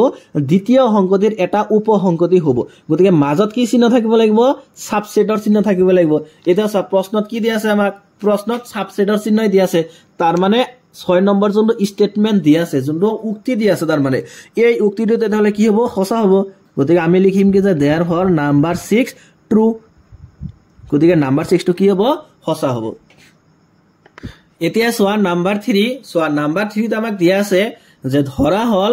a = 1 2 3 4 5 তলৰ কোনবোৰ উক্তি অশুদ্ধ আৰু কিয় এতিয়া আমি ক'ব লাগে যে তলৰ কোনবিলাক উক্তি অশুদ্ধ হ'ব আৰু কিয় হ'ব ঠিক আছে চোৱা ইয়াতে a এটা সংখ্যাটি দি আছে হয়নে সংখ্যাটিৰ মৌল লৈছে a কেটা যে 1 2 ইয়াতে তাৰ মানে 3 আৰু 4 চোৱা এটা 3 আৰু 4 ক যদিও এনেকুৱা কুটিল বন্ধনীৰ ভিতৰত লিখিছে ইয়াতে এইটোৱে কিন্তু এটা সংখ্যাটি মানে বুজোৱা নাই এইটোৱে এটা তাৰ মানে মৌলহে বুজাইছে বুজিছানে ইয়াতে যেনেকুৱা তাৰ মানে যে এই সংখ্যাটিৰ এটা মৌল হল 1 এটা মৌল হল 2 ঠিক একেদৰে ইয়াতে বুজাইছে যে 3 আৰু 4 এইখিনি হল এটা মৌল এটা এলিমেন্টস আৰু এটা মৌল হল 5 গতিকে প্ৰশ্নত যদি এটো দিয়া থাকে যে এই সংখ্যাটিৰ মৌল ইয়াতে কেইটা আছে আমি কম যে ইয়াতে 4টা মৌল আছে 1 2 3 আৰু 4 ইয়াতে এই সংখ্যাটিৰ কেইটা মৌল দি আছে 4টা হে মৌল দি আছে ইয়াতে এইটোৱে কিন্তু এটা সংখ্যাটি বুজোৱা নাই কি বুজাইছে এইটোৱে কিন্তু এটা এলিমেন্টস বুজাইছে মানে এটা মৌলহে বুজাইছে গতিকে চোৱা নাম্বাৰ 1 ত দিছে যে 3 4 is a subset of a চোৱা এটা 3 4 এটা এইটো হল কেটা মৌল হয়নে এইটো কি এইটো হল এটা মৌল তাৰ মানে তোমালোকে এইটো এনেকৈ বুজিব পাৰা ঠিক আছে নাম্বাৰ 1 তোমালোকে এইটো এনেকৈ বুজিব পাৰা চোৱা এতিয়া যে 1 মলটো যেহেতু এ সংগতিৰ অন্তৰ্গত আছে হয়নে গতিকে মই এটুক এনেকৈ লিখিব পাৰিম তাৰ মানে যে 1 belongs to a কিন্তু মই এটো লিখিলে কিন্তু ভুল হ'ব ইয়াতে যে 1 ক লৈ এটা সংগতি বনাইছো তাৰ পিছত কলো যে belongs to a বুঝছানে এটো যদি কও তেতিয়াহলে কিন্তু এটো ভুল হ'ব কাৰণ 1 মলটো দিয়াই আছে এনেকৈ বুঝছানে এনেকৈ তো দিয়া নাই হয়নে ইয়াৰ ভিতৰত যে এনেকৈ দিয়া নাই গতিকে আমি এটো যদি লিখো এটো তাৰ মানে কি হ'ব তেতিয়াহলে ভুল হ'ব বা যদি মই এটো কও তাৰ মানে যে 1 is a subset of a তথাপিও কিন্তু ভুল হ'ব বুঝছানে তাৰ মানে 1 to কি হ'ব belongs to হ'ব পাৰিব কিন্তু কেতিয়া উপসংগতি হ'ব নোৱাৰিব কিন্তু ইয়াতে দিয়া আছে কি যে এটো এটা এলিমেন্টস দিয়া আছে যে এলিমেন্টস to ইয়াৰ এটা উপসংগতি যোনটো কেতিয়াও সম্ভৱ নহয় তাৰ মানে নাম্বাৰ 1 to কি হ'ব অশুদ্ধ হ'ব মানে ইনকাৰেক্ট হ'ব গতিকে আমি লিখিম যে নাম্বাৰ 1 ইনকাৰেক্ট মানে অশুদ্ধ অশুদ্ধ লিখিম বুঝছানে যে ইনকাৰেক্ট কাৰণ ইয়াতে আমি কাৰণটো লিখিব লাগিব আমি লিখিম যে কাৰণ যে 3,4 তাৰ মানে এটো কি হ'ব পাৰিব belongs to হ'ব পাৰিব এ সংগতিত তাৰ মানে এটো হ'ব নোৱাৰে তাৰ পিছত সোৱা নাম্বাৰ 2 দিয়া আছে কি সোৱা নাম্বাৰ 2 দিয়া আছে তাৰ মানে যে 3,4 belongs to a হয়নে এটো দিয়া আছে সোৱা এটা এটো কিন্তু শুদ্ধ হ'ব কাৰণ এ সংগতিত ইয়াতে মৌলয় হল 4টা 1 2 a2 3 4 আৰু হল 5 গতিকে 1 belongs to a 2 belongs to a তাৰ পিছত 3 4 এইখিনি belongs to a হ'ব আৰু 5 belongs to a হ'ব গতিকে এটো দিয়ে আছে যে 3 4 belongs to a তাৰ মানে এই উক্তিটো ইয়াতে কিন্তু শুদ্ধ হ'ব গতিকে নাম্বাৰ 2 কি হ'ব তেতিয়াহলে শুদ্ধ হ'ব নাম্বাৰ 2 তাৰ মানে কাৰেক্ট বুলি আমি লিখিম যে শুদ্ধ ঠিক আছে কিয়নো বা কাৰণ এটো লিখিম আমি যে 3,4 তাৰ মানে যে belongs to a হ'ব এটোই কাৰণ তাৰ পিছত সোৱা নাম্বাৰ 3 এটা নাম্বাৰ 3 দিয়া আছে কি যে 3 4 সোৱা এটা এটো কিন্তু এটা এলিমেন্টস আছিল সোৱা এটো এটা এলিমেন্টস আছিল এটা সোৱা এই এলিমেন্টস টো দুইফালে কি দিছে কুটিল বন্ধনী দিছে এটা কিন্তু এটো এলিমেন্টস হৈ থকা নাই এটা এটো কি হৈ গৈছে এটা এইখিনি এটা তাৰ মানে সংগতি হৈ গৈছে গতিকে সোৱা এই সংগতি তাৰ মানে মৌল হল এইটো যে 3 4 আৰু তাৰ পিছত কি আছে দুটা ব্ৰেকেট আছে দুইফালে গতিকে সোৱা এইখিনি তাৰ মানে এই সংগতিত আছে হয়নে নহয় সোৱা এইখিনি সোৱা এই সংগতিত আছে গতিকে আমি কম যে এইখিনি তাৰ মানে এই সংগতিৰ এটা উপসংগতি হ'ব পাৰিব গতিকে মাজত সাবসেটৰ চিহ্ন দি আছে তাৰ মানে নাম্বাৰ 3 টো তেতিয়ালে কি হ'ব শুদ্ধ হ'ব তাৰ মানে কাৰেক্ট হ'ব বুঝছানে নাম্বাৰ 3 কি হ'ব কাৰেক্ট হ'ব গতিকে নাম্বাৰ 3 হ'ব কাৰেক্ট মানে শুদ্ধ হ'ব গতিকে কাৰণ কিয় মানে শুদ্ধ হ'ব কাৰণ এটোই লিখিম আমি যে 3,4 এনে কোৱা যে এটো এৰ তাৰ মানে এটা সাবসেট হ'ব পাৰিব তাৰ পিছত সোৱা নাম্বাৰ 4 এটা নাম্বাৰ 4 ত দিছে যে 1 belongs to a yes এটো কারেক্ট হ'বই হয়নে কাৰণ যে 1 মৌলটো তাৰ মানে সোৱা এ সংগতিৰ ভিতৰত আছে হয়নে 1 মৌলটো যেটো এ সংগতিৰ ভিতৰত আছে গতিকে আমি এটো লিখিব পাৰিম যে 1 belongs to a এটো মই তোমালোকক সোৱাতে নাম্বাৰ 1 ত বুজাইছো যে 1 belongs to a গতিকে নাম্বাৰ 4 টো কি হ'ব কাৰেক্ট হ'ব নাম্বাৰ 4 টো কাৰেক্ট হ'ব কাৰণ হল এটো যে 1 belongs to a তাৰ পিছত সোৱা নাম্বাৰ 5 সোৱা নাম্বাৰ 5 ত দিছে কি যে 1 সাবসেট এ এটা সোৱা 1 মৌলটো যেটো এত বিলং হে কৰে এটো তো সাবসেট হ'ব নোৱাৰে গতিকে নাম্বাৰ তাৰ মানে 5 টো কি হ'ব তেতিয়ালে ইনকাৰেক্ট হ'ব তাৰ মানে অশুদ্ধ হ'ব কাৰণ 1 মৌলটো তাৰ মানে এটা এ সংগতিৰ এটা মানে মৌল হয় গতিকে আমি belongs to লিখিব পাৰিম কিন্তু ইয়াতে 1 মৌলটো আমি এ সংগতিৰ কেতিয়াও তাৰ মানে সাবসেট হিচাপে লিখিব নোৱাৰিম গতিকে আমি লিখিম যে ইনকাৰেক্ট কাৰণটো কি কাৰণটো হল যে 1 টো কেতিয়াও তাৰ মানে এৰ এটা সাবসেট হ'ব নোৱাৰে এনেকৈ আমি লিখিম ঠিক আছে তাৰ পিছত সোৱা নাম্বাৰ 6 ত দি আছে যে 1 2 5 সোৱা এটো দি আছে যে 1 2 5 is a subset of a তাৰ মানে কৈছে যে ইয়াতে এটা সংগতি হল যে সংগতি লৈছে সংগতিৰ মৌল হল 3টা এটা হল 1 এটা হল 2 আৰু এটা হল 5 গতিকে কৈছে ইয়াতে যে এই সংগতিটো তাৰ মানে এই সংগতিৰ এটা উপসংগতি হ'ব yes এটো হ'বই কাৰণ এই সংগতিৰ মানে মৌল প্ৰথম সংগতিটোৰ মৌল হল 3টা 1 2 5 এটা এই কেটা মৌল ইয়াতে আছে 1 2 আৰু 5 হয়নে নহয় এই সংগতিত আছে গতিকে এই সংগতিটো তাৰ মানে এৰ এটা উপসংগতি হ'ব গতিকে স্টেটমেন্টত এদলে কি হ'ব শুদ্ধ হ'ব গতিকে আমি লিখিম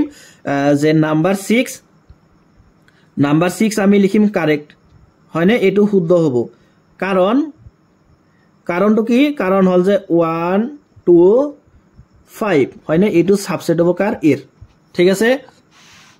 তাৰপিছত চোৱা নাম্বাৰ 7 এটা নাম্বাৰ 7ত দিছে যে 1 to 5 belongs to a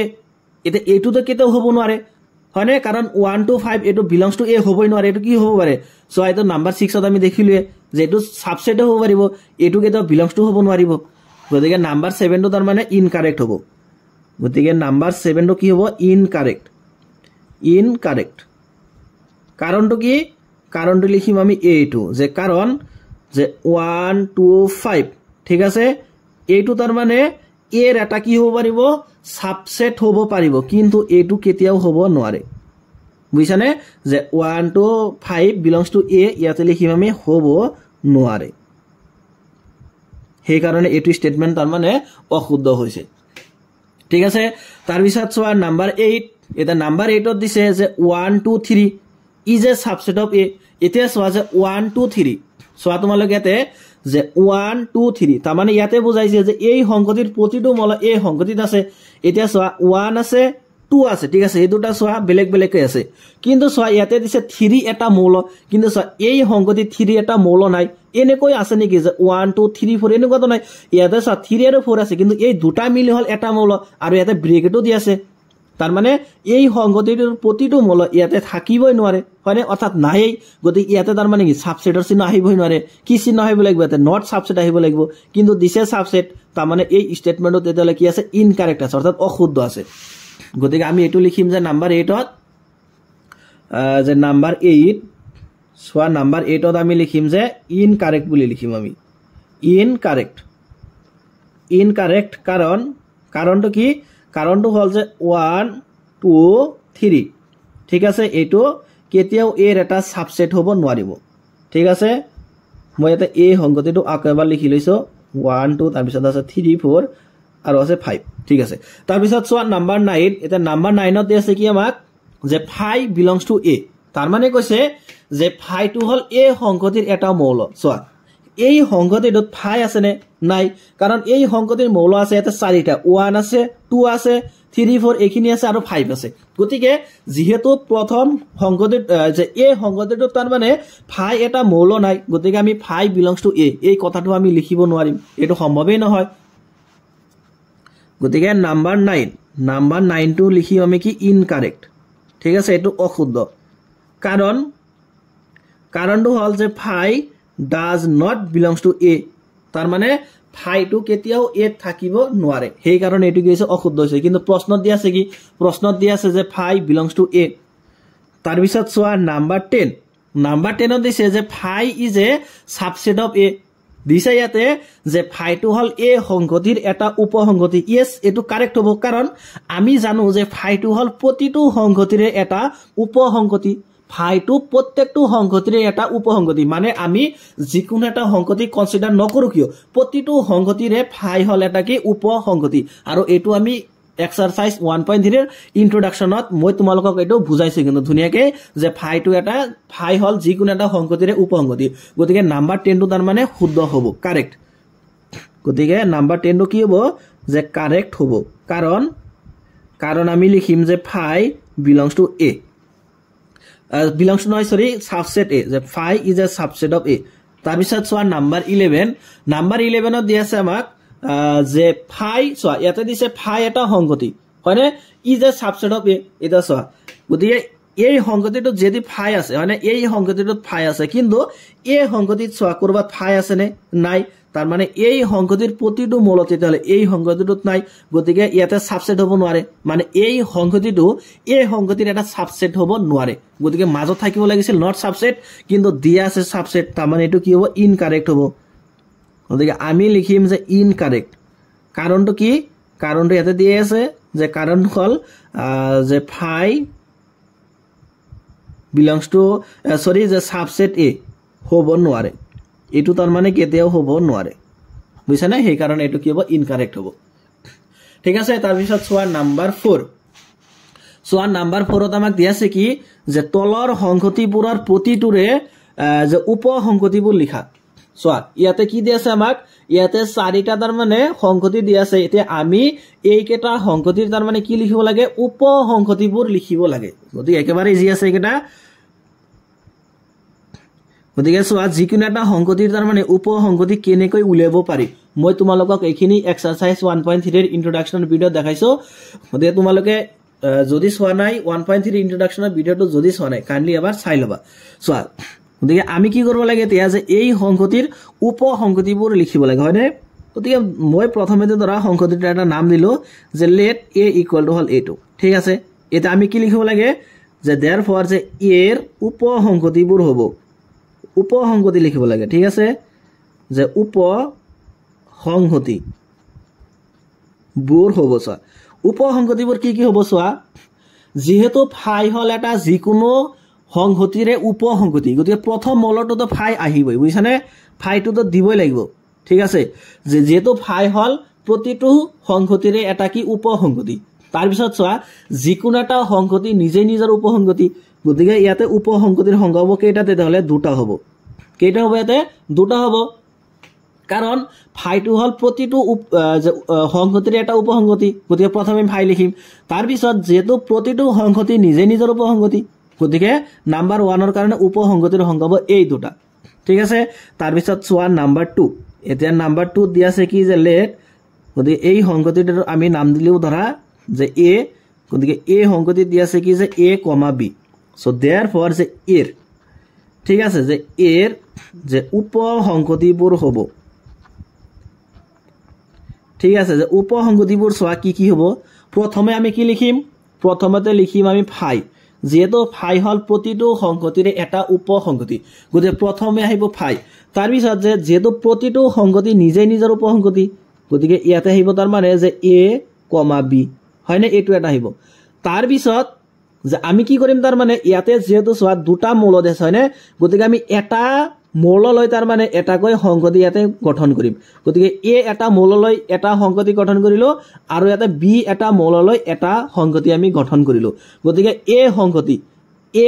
b এই সংহতিটোৰ কাৰণে উপসংহতিৰ সংখ্যা হ'ব ইয়াতে 4টা প্ৰথমটো হল ফাই ফাইটো কি হৈছে কাৰণ ফাইটো হল প্ৰতিটো সংহতিৰ এটা উপসংহতি আৰু এইটো কি হৈছে কাৰণ প্ৰতিটো সংহতি নিজে নিজৰ উপসংহতি সেই কাৰণে এখিনি আছে তাৰ পিছত যেহেতু ইয়াতে মৌল দি আছে দুটা গতিকে আমি এটা মৌল লৈ এটা কৈ তাৰ মানে কি কৰিম সংহতি গঠন কৰিম তেতিয়া কি হৈ যাব তাৰ মানে চোৱা ইয়াতে এইটো এটা সংহতিটোৰ মৌল হল a এতিয়া চোৱা এই সংহতিত a এটা মৌল আছে তাৰ মানে এই সংহতিটো ইয়াৰ এটা উপসংহতি হ'ব তাৰ পিছত চোৱা ঠিক একেদৰে এই সংগতিৰ এটা মৌল হল বি এটা চা এই বি মৌলটো এই সংগতিটোত আছে তাৰ মানে এই সংগতিটো ইয়াৰ এটা উপসংগতি হ'ব গতিকে এই সংগতিটোৰ কাৰণে উপসংগতিৰ সংখ্যা হ'ব 4টা এটা হল ফাই a, b a আৰু এটা হল b ঠিক আছে এতিয়া চোৱা নাম্বাৰ 3 এটা নাম্বাৰ 3 দিয়া আছে আমাক যে 1 2 3 গতিকে আমি এটো ধৰি লম যে let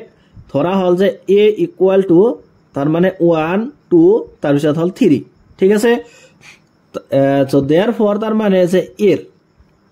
এৰ যে উপসংহতিবোৰ হ'ব যে এৰ উপসংহতিবোৰ হ'ব চোৱা উপসংহতি কেটা তেতিয়ালে কি কি হ'ব প্ৰথমতে কি আহিব প্ৰথমতে আহিব ফাই হয়নে যেটো ফাই হল প্ৰতিটো সংহতিৰে এটা উপসংহতি চোৱা প্ৰথমে আহিব ফাই তাৰ পিছত কি আহিব তাৰ পিছত আহিব সংহতিটো নিজেই যে 1 তাৰ পিছত 2 তাৰ পিছত আহিব 3 ঠিক আছে সংহতিটো নিজে আহিলে তাৰ পিছত আমি কি কৰিম তাৰ মানে এটা মৌল লৈ আমি এটা সংহতি গঠন কৰিম গতিকে প্ৰথমতে আমি 1 ললো এটো এটা সংহতি গঠন কৰিছো তাৰ পিছত আমি 2 মৌল লম এটা সংহতি গঠন কৰিলো তাৰ পিছত আমি 3 মৌল লৈ এটা সংহতি গঠন কৰিলো তাৰ পিছত আমি কি কৰিম ইয়াতে দুটা মৌল লৈ এটা সংহতি গঠন কৰিম ঠিক আছে গতিকে 1 আৰু 2 এটো এটা মৌল এটো এটা সংহতি গঠন কৰিলো তাৰ পিছত 1 আৰু 3 গতিকে 1 আৰু 3 এটো এটা সংহতি গঠন হল তাৰ পিছত 2 আৰু 3 গতিকে এটো এটা সংহতি গঠন হল গতিকে এৰ উপসংহতিৰ সংখ্যা হ'ব 8টা তাৰ মানে 1 2 3 4 5 6 7 8 এতিয়া তোমালোকে কোনোবাই এটো ক'ব পাৰা যে স্যাৰ আমি 1 2 এটো এটা সংহতি গঠন কৰিছো আৰু এটা সংহতি আমি এনেকৈ গঠন কৰিব পাৰি যে 2,1 হয়নে এনেকৈ তোমালোকে প্ৰশ্ন কিন্তু কৰিব পাৰা বা এনেকুৱাও ক'ব পাৰা যে 3,1 যে 3,1 স্যাৰ এনেকৈ তো আমি এটা সংহতি গঠন কৰিব পাৰি বা 3,2 এনেকৈ গঠন কৰিব পাৰি কিন্তু চোৱা যে 2,1 আৰু যে 1,2 বুঝছানে এই দুটা তাৰ মানে একেই অৰ্থ মানে সংহতিটোত মানে মৌলৰ ক্ৰমটো ইম্পৰ্টেন্ট নহয় মানে 1 ৰ পাছত 2 লিখিব লাগিব বা 2 ৰ পাছত যে 1 লিখিব লাগিব এনেকুৱা কোনো কি নাই নিয়ম নাই তাৰ মানে জাস্ট তাৰ মানে মৌলৰ যোন কেটা আহিব হেকেটা আমি লিখিলেই হল যেহেতু ইয়াতে সোয়া 1 আৰু 2 এই দুটা মৌল আৰু ইয়াতে 2 আৰু 1 মৌল তো একে আছে হয় না নহয় জাস্ট কি আছে তাৰ মানে উলট পালট কৈ লিখা আছে প্ৰথমে আছে 2 1 ইয়াতে আছে 1 2 অৰ্থটো একেই তাৰ মানে সেই কাৰণে আমি ইয়াতে 1 আৰু 2 লিখিছো তোমালোকে যদি এইখিনি কাটি দি 2 1 লিখা তথাপি হ'ব কিন্তু এইটো কিন্তু লিখিব নোৱাৰিবা যে ইয়াতে 1 2 লিখিছা আৰু এইফালে 2 1 লিখি দিছা এইটো কিন্তু লিখিলে অশুদ্ধ হ'ব কাৰণ 1 আৰু 2 2 আৰু 1 এই দুটা একেই ঠিক একেদৰে চোৱা ইয়াতে 3 1 আৰু হল 1 আৰু 3 এই দুটাও একেই আকৌ ইয়াতে 2 আৰু 3 লিখিছো হয়নে গতে 2 আৰু 3 আৰু হল 3 আৰু 2 এই দুটাও কিন্তু একেই বুঝছানে সেই কাৰণে কিন্তু এবাৰ আমি এইবোৰ মাত্ৰ এবাৰ কৈ লিখিছো তোমালোকে ভাবিব পাৰা যে এটো আমি 3,2 লিখিব পাৰো কিন্তু 3,2 লিখা আৰু 2,3 লিখা অৰ্থটো কিন্তু একেই বুঝছানে গতিকে এই সংহতিৰ উপসংহতি কেইটা 8টা প্ৰথমে আহিব 5 তাৰ পিছত সংহতিটো নিজে তাৰ পিছত আমি কি কৰিম যে এটা মৌল লৈ এটা সংহতি গঠন কৰিম তাৰ পিছত দুটা মৌল লৈ এটা কৈ আমি সংহতি গঠন কৰিম গতিকে এটো হ'ব নাম্বাৰ 3 ৰ आंसर চোৱা তাৰ পিছত আছে নাম্বাৰ 4 চোৱা নাম্বাৰ 4ত আমাৰ সংগতিটো দি আছে কি যে 5 মানে কি 5 মানে হল ৰিক্ত সংগতি মানে যে লেট যে a ইকুয়াল টু আমি ধৰি ললো 5 এটা 5 মানে কি 5 মানে হল ৰিক্ত সংগতি চোৱা সংগতিটোত কোনো মৌল নাই এতিয়া আমি জানো যে 5 হল যিকোনো এটা সংগতিৰ উপসংগতি বা যিকোনো এটা সংগতি নিজে নিজৰ উপসংগতি গতিকে যে therefore এৰ যে উপসংগতিবোৰ হ'ব যে এৰ যে উপসংগতিবোৰ হ'ব উপসংগতি এটা কি হ'ব মাত্ৰ এটা হ'ব এটো হল 5 যেহেতু মৌলটোত কোনো যেহেতু মানে এই সংগতিটোত কোনো ধৰণৰ মৌল নাই আৰু আমি জানো যে যিকোনো এটা সংগতি নিজে নিজৰ উপসংগতি গতিকে 5 এই সংগতিটোৰ কাৰণে এটা উপসংগতি হ'ব তাৰ মানে 5 তাৰ পিছত সোৱা নাম্বাৰ 5 সোৱা নাম্বাৰ 5ত আমাক দিয়া আছে কি যদি a ইকুয়াল টু 5 কি দি আছে যে a ইকুয়াল টু 5 মানে হল ৰিক্ত সংগতি p এৰ উপাদানৰ সংখ্যা কিমান p এ মানে কি যে পাৱাৰ সেট অফ a অৰ্থাৎ এৰ যোনটো ঘাত সংগতি হ'ব তাৰ মানে তাতে উপাদানৰ সংখ্যাটো কিমান হ'ব হেতু আমি উলিয়াব লাগে সোৱা এটো একেবাৰে ইজি আছে সোৱা এটো আমি জানো যে আমি এটা ফৰ্মুলা পাইছিলো নহয় জানো যে আমি জানো যে যদি যে n of a মানে কি যে number of elements in set a অৰ্থাৎ a সংগতিত থকা মৌলৰ সংখ্যা number of elements in set a equal to যদি m হয় ঠিক আছে যে n of a equal to যদি m হয় তেন্তে আমি এটো লিখিব পাৰি যে n of যে number of elements in power set a অৰ্থাৎ এৰ ঘাত সংগতিত থকা মৌলৰ সংখ্যা ইকুয়াল টু লিখো আমি 2 ৰ পাৱাৰ m হয়নে এটো এটা ফৰ্মুলা কিন্তু আমি পাইছিলো এটা আমি ইন্ট্ৰোডাকশনত আলোচনা কৰিছো হয়নে যে আমি জানো যদি n of a equal to m হয় তেন্তে আমি এইখিনি লিখিব পাৰো যে n of p of a equal to 2 ৰ পাৱাৰ m তেতিয়ালে সোৱা আমাক এইখিনি দিয়া আছে যে গিভেন সোৱা আমাক দিয়া আছে কি যে আমাক দিয়া আছে a ইকুয়াল টু 5 এটা 5 মানে কি 5 মানে হল ৰিক্ত সংগতি অৰ্থাৎ যি সংগতিত কোনো ধৰণৰ মৌলই নাই গতিকে আমি ইয়াতে যদি লিখো যে n of a equal to আমি কি লিখিম সোৱা n of a মানে কি n of a মানে হল number of elements in set a তাৰ মানে a সংগতিত থকা মৌলৰ সংখ্যা সোৱা ইয়াতে মৌলৰ সংখ্যা কিমান আছে কেইটা মৌল আছে ইয়াতে এটা মৌল নাই অৰ্থাৎ 0 গতিকে আমি লিখিম যে n of a equal to 0 অৰ্থাৎ এটো হল m ৰ মান বুঝছানে গতিকে লিখিম therefore m ইকুয়াল টু 0 এতিয়া আমি এইখিনি উলিয়াম তাৰ মানে p এৰ উপাদানৰ সংখ্যা অৰ্থাৎ এনেকৈ লিখিম যে n of p of a অৰ্থাৎ number of elements in power set of a মানে এৰ ঘাত সংগতিত থকা মৌলৰ সংখ্যা ইকুয়াল টু হ'ব 2 ৰ পাৱাৰ m গতিকে ইকুয়াল টু 2 ৰ পাৱাৰ m ঠিক আছে এটা m মানে কিমান m মানে হল 0 এটা 2 ৰ পাৱাৰ 0 হলে কিমান হয় ভ্যালুটো 1 হয় তাৰ মানে আমি কম যে therefore যে p এৰ উপাদানৰ সংখ্যা ইকুয়ালস টু হ'ব তাৰ মানে 1 কেইটা হ'ব উপাদানৰ সংখ্যা এটা হ'ব তাৰ পিছত সোৱা নাম্বাৰ 6 ত দিছে অদু লিখিতবোৰ অন্তৰাল হিচাপে লিখা এটা এইকেইটা তাৰ মানে সংহতি গঠন পদ্ধতিত দি আছে এটা এইবিলাক আমি অন্তৰাল হিচাপে লিখিব লাগে একেবাৰে ইজি আছে মানে অন্তৰাল মই অন্তৰালৰ বিষয়ে তোমালোকৰ লগত ডিসকাস কৰিছো এক্সাৰসাইজ 1.3 এৰ ইন্ট্ৰোডাকচনৰ ভিডিওত যদি চোৱা নাই ভিডিওটো এবাৰ চাই লবা চোৱা অন্তৰাল আছিল চাৰি ধৰণৰ হয়নে এটা হল মুক্ত অন্তৰাল হয়নে মানে এটো কয় ওপেন ইন্টাৰভেল এটা ওপেন ইন্টাৰভেল a, b এনেকুৱা দিয়া থাকিলে আমি এনেকৈ লিখিব পাৰি যে x such that x belongs to r গতিকে a, b ইয়াতে যেটো মুক্ত অন্তৰাল দি আছে গতিকে আমি লিখো যে a less than x less than b মানে x ৰ ভ্যালুটো এত কৈ তাৰ মানে ডাঙৰ আৰু b কৈ সৰু আমি হেইবিলাক x ৰ ভ্যালু হৈ ইয়াতে নিব পাৰিম ঠিক আছে তাৰ পিছত যে আৰু এটা আছে কি যে ক্লোজ ইন্টাৰভেল হয়নে গতিকে ক্লোজ ইন্টাৰভেল a, b এইখিনি মানে হয় যে x such that x belongs to r where so যেতিয়াই ক্লোজ থাকিব তেতিয়া হলে a এর লগত তার মানে লেস দ্যান চিহ্ন আহিব বুঝছানে ক্লোজ থাকলে তার মানে লেস দ্যান চিহ্ন আহে আৰু ওপেন থাকলে এনেকুৱা লেস দ্যান চিহ্ন আহিব আৰু ক্লোজ থাকলে লেস দ্যান ইকুয়াল চিহ্ন আহে গতিকে আমি লিখিম যে a less than equal x less than equal b এটো হল ক্লোজ ইন্টারভেল এতিয়া যদি এক মোৰে তার মানে খোলা তার মানে এক মোর খোলা ওপেন আন মোর যদি ক্লোজ থাকে অর্থাৎ বন্ধ থাকে তেতিয়াহলে আমি লিখিম যে x such that x belongs to r যেহেতু এর লগত ওপেন আছে তার মানে এর লগত লেস দ্যান চিহ্ন আহিব গতিকে a লেস দ্যান x আৰু b লগত মানে ক্লোজ ইন্টারভেল আছে গতিকে আমি লিখিম এটো যে লেস দ্যান ইকুয়াল b ঠিক আছে তাৰ পিছত যে a, b মানে b লগত হল ওপেন আৰু a লগত হল ক্লোজ ইকুয়াল টু আমি লিখিম ইয়াতে হেইবিলাক x লম যে x such that x belongs to r where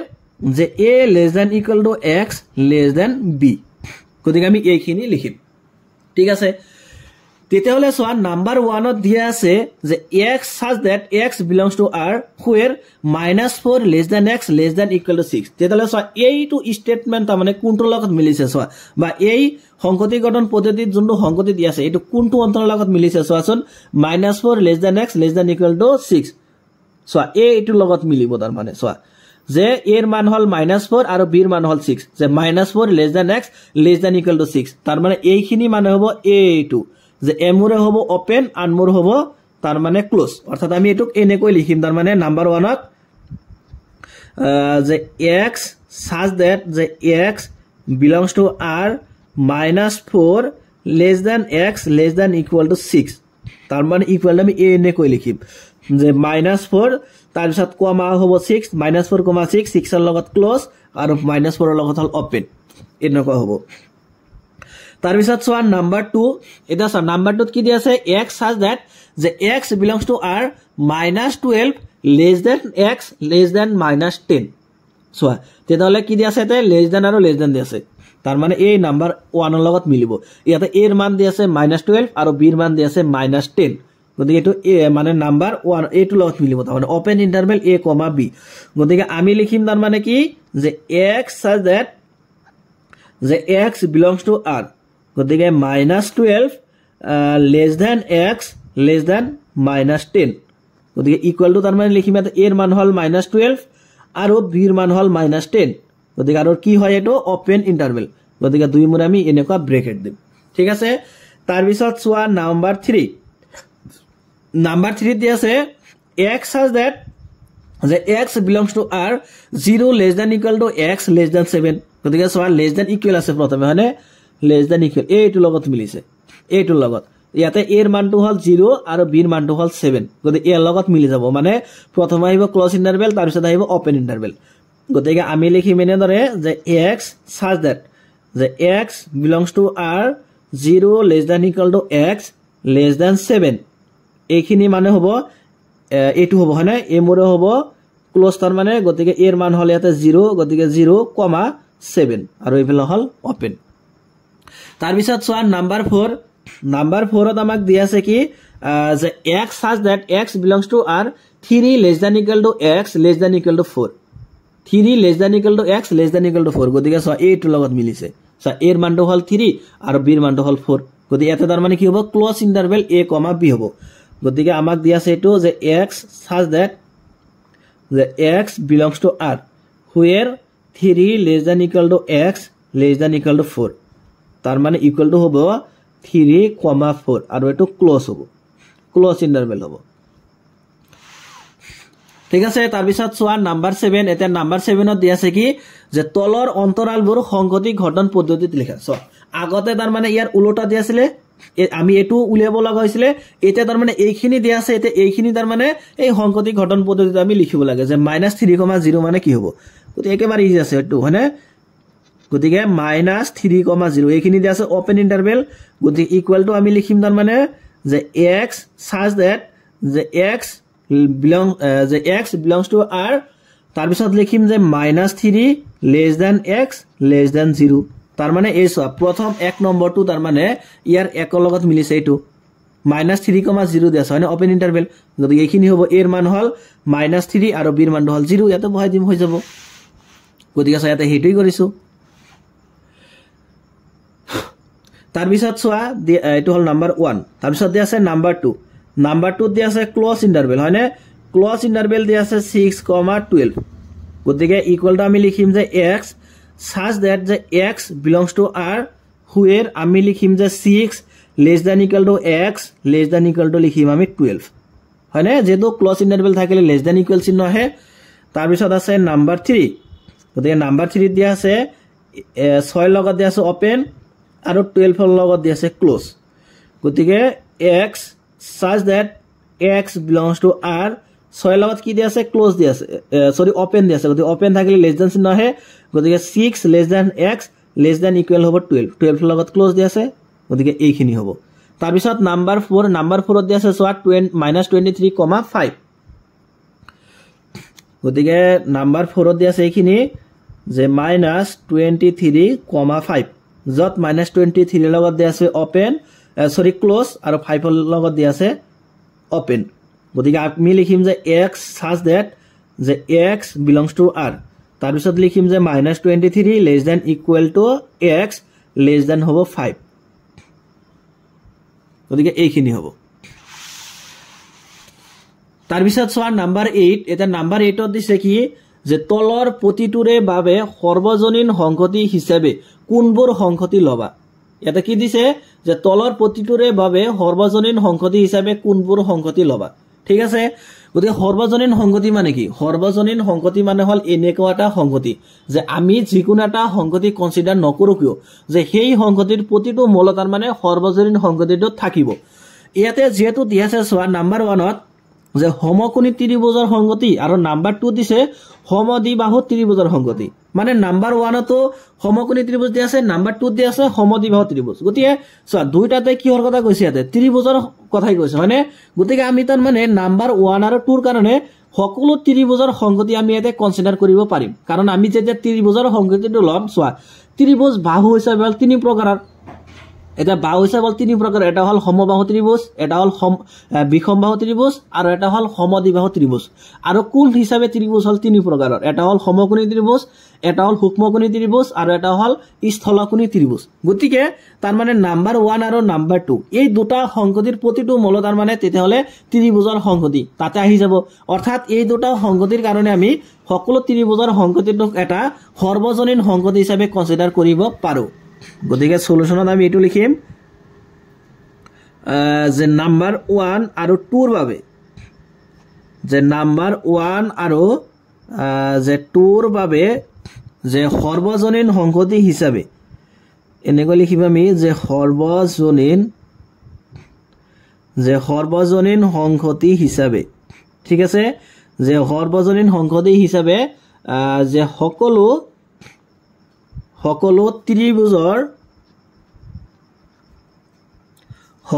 ত্ৰিভুজৰ সংহতি বিবেচনা কৰিব পাৰি তাৰ পিছত আছে সোৱা নাম্বাৰ 9 এটা নাম্বাৰ 9 ত দি আছে কি যে এই এটা সংহতি দি আছে এই সংহতিৰ মূল হল তিনিটা যে 1 3 5 তাৰ পিছত বি এটা মূল যে সংহতি দি আছে মূল হল তিনিটা যে 2 4 6 আৰু সি এটা সংহতি দি আছে মূল দি আছে 0 2 4 6 8 বুলি দিয়া আছে এ বি সি এই তিনিটা সংহতিৰ বাবে তলৰ কোনটো সৰ্বজনীন সংহতি হিচাপে লবা তাৰ মানে সোৱা ইয়াতে আমাক চাৰিটা সংহতি দি আছে 1 2 3 আৰু 4 এতিয়া আমাৰ প্ৰশ্নত সুধিছে তাৰ মানে যে এ বি সি যে এই তিনিটা সংহতিৰ কাৰণে আমি সৰ্বজনীন সংহতি হিচাপে কোনটো সংহতিত আমি বিবেচনা কৰিব পাৰি তাৰ মানে যদি যে নাম্বাৰ 1 তাৰ মানে এইটো যদি এ বি সিৰ কাৰণে সৰ্বজনীন সংগতি হ'ব লাগে তেতিয়া হলে তার মানে যে এই সংগতিটো তার মানে এ বি সি এই তিনিটা সংগতিৰ প্ৰতিটো মৌল তাৰ মানে ইয়াতে থাকিব লাগিব সোয়া যেহেতু সোয়া এই সংগতিৰ মৌল হল তিনিটা যে 1 3 5 গতিকে সোয়া এই সংগতিটোত যে 1 3 5 আছে নে নাই সোয়া 1 আছে 3 আছে 5 আছে ঠিক আছে তাৰ পিছত সোয়া বি সংগতি দিয়া আছে যে 2 4 6 ইয়াতেও সোয়া 2 4 6 আছে ঠিক আছে গতি ইয়াৰ কাৰণে এটা সাবসেট ইয়াৰ কাৰণে এটা সাবসেট অৰ্থাৎ মানে উপসংগতি হ'ব এটা সোয়া ইয়াৰ মৌলক এটা ইয়াতে আছে নে নাই 0 2 4 6 8 সোয়া 0 আছে 2 আছে 4 আছে 6 আছে কিন্তু 8 নাই তার মানে এ বি সিৰ কাৰণে এইটো এটা মানে সৰ্বজনীন সংগতি হ'ব নোৱাৰে কাৰণ এ বি সিৰ মানে সি সংগতিৰ প্ৰতিটো মৌল যেটো ইয়াতে নাই গতিকে এৰ আছে আৰু বিৰ আছে কিন্তু সিৰ নাই গতিকে এ বি সি এই তিনিটা সংগতিৰ কাৰণে এইটো এটা সৰ্বজনীন সংগতি হ'ব নোৱাৰে গতিকে আমি এটো লিখি মেনে ধৰে যে নাম্বাৰ 1 আমি প্ৰথমতে এই সংগতিটোৰ এটা নাম দিম বুজিছানে যেটো এটো বাৰে বাৰে লিখিব লাগিব গতিকে ধৰা আমি নাম দিলো x যে লেট যে x ইকুয়াল টু এইখিনি যে 0 1 2 তাৰ পিছত আছে 3 4 5 আৰু দি আছে 6 আমি লিখি মেনে ধৰে যে সিন্স যেহেতু যে a is a subset of এইখিনি তাৰ মানে এইখিনি মান হল x ধৰিলো গতিকে a is a subset of x তাৰ পিছত যে b is also a subset of x কিন্তু সোয়া c সংগতিটো তাৰ মানে ইয়াৰ কিন্তু উপসংগতি নহব কাৰণ c সংগতিৰ প্ৰতিটো মৌল যেটো ইয়াতে নাই গতিকে আমি লিখিম যে c not subset x তার মানে আমি লিখিম যে therefore যে a b c এর কারণে যে a b c এর কারণে তার মানে x সর্বজনীন সংগতি হ'ব নোৱাৰে গতিকে সৰ্বজনীন সংগতি হ'ব নোৱাৰে এতে x মানে কি x মানে হল এই সংগতিটো তার মানে a b c এর কারণে সর্বজনীন সংগতি হ'ব নোৱাৰে তাৰ পিছত সোয়া নাম্বার 2 এটা নাম্বার 2 দিছে কি যে 5 এটা সা যেহেতু এ সংগতিত মৌল দি আছে তিনিটা হয়নে 1 3 5 বি সংগতিত আছে আকৌ সি সংগতিটো মৌল আছে কিন্তু সা ইয়াতে দিছে যে 5 হল এটা ৰিক্ত সংগতি গতিকে সোয়া ইয়াতে যেহেতু 2 নম্বৰ সংগতিত কোনো তাৰ মানে মৌলই নাই তাৰ মানে এই সংগতিটো ইয়াৰ এটা সাবসেট হ'ব নোৱাৰে গতিকে আমি লিখিম যে a is not a subset of 5 ঠিক আছে তাৰ পিছত যে b is not a subset of 5 B to 5 এটা সাবসেট হ'ব নোৱাৰে ঠিক একেদৰে যে সিউ 5 এটা সাবসেট হ'ব নোৱাৰে গতিকে আমি লিখিম যে therefore যে a b c যে a b c এর কারণে যে 5 সর্বজনীন সংগতি হ'ব নোৱাৰে গতিকে সৰ্বজনীন সংগতি হ'ব নোৱাৰে ঠিক আছে তাৰ পিছত সোয়া নাম্বার 3 নাম্বার 3 আমাক দি আছে কি যে নাম্বার 3 দি আছে যে 0 1 2 3 4 5 6 7 8 9 আৰু 10 তেতিয়াহলে সোয়া যে এই সংগতিটো তাৰ মানে এ বি সিৰ মানে প্ৰতিটো মৌল আছে নে নাই সোয়া এই সংগতিত আছে 1 3 5 সোয়া ইয়াতে 1 3 5 আছে নে নাই 1 আছে 3 আছে 5 আছে গতিকে এইটো ইয়াৰ এটা সাবসেট সোয়া বি সংগতিত 2 4 6 আছে ইয়াতে আছে নে নাই 2 4 6 আছে সি সংগতিত আছে 0 2 4 6 8 সোয়াতে 0 2 4 6 8 আছে নে নাই 0 2 4 6 8 তার মানে এই সংগতিটোত এর মৌল আছে বিৰ মৌল আছে সিৰ মৌল আছে অৰ্থাৎ আমি কম যে এই সংগতিটো তাৰ মানে এ বি সিৰ কাৰণে এটা সৰ্বজনীন সংগতি গতিকে প্ৰথমতে আমি এই সংগতিৰ এটা নাম দিম গতিকে আমি লিখি মেনে ধৰে যে লেট যে ধৰা হল যে y সংগতিটোৰ নাম দিলো আমি y যে y তার মানে এই কেটা মৌল আছে যে 0 1 2 3 4 5 6 7 8 9 আৰু হল 10 যেহেতু এই সংগতিৰ প্ৰতিটো মৌল y আছে গতিকে আমি লিখিম যে সিন্স যে a is a subset of y ঠিক আছে এই সংগতিৰ প্ৰতিটো মৌল ইয়াত আছে গতিকে a এটা সাবসেট হ'ব b সংগতিৰ প্ৰতিটো মৌল y আছে গতিকে b is a subset of y আকৌ c সংগতিৰ প্ৰতিটো মৌল y আছে গতিকে c is a subset of y গতিকে a ও সাবসেট হৈছে b ও সাবসেট হৈছে আকৌ c ও সাবসেট হৈছে কাৰ সাবসেট হৈছে y এর সাবসেট হৈছে তার মানে আমি কম যে y সংগতিটো তার মানে a b c এর কারণে এটা সর্বজনীন সংগতি গতিকে আমি লিখিম যে therefore a b c এর কারণে যে a b c এর কারণে y তার মানে সর্বজনীন সংগতি সংহতি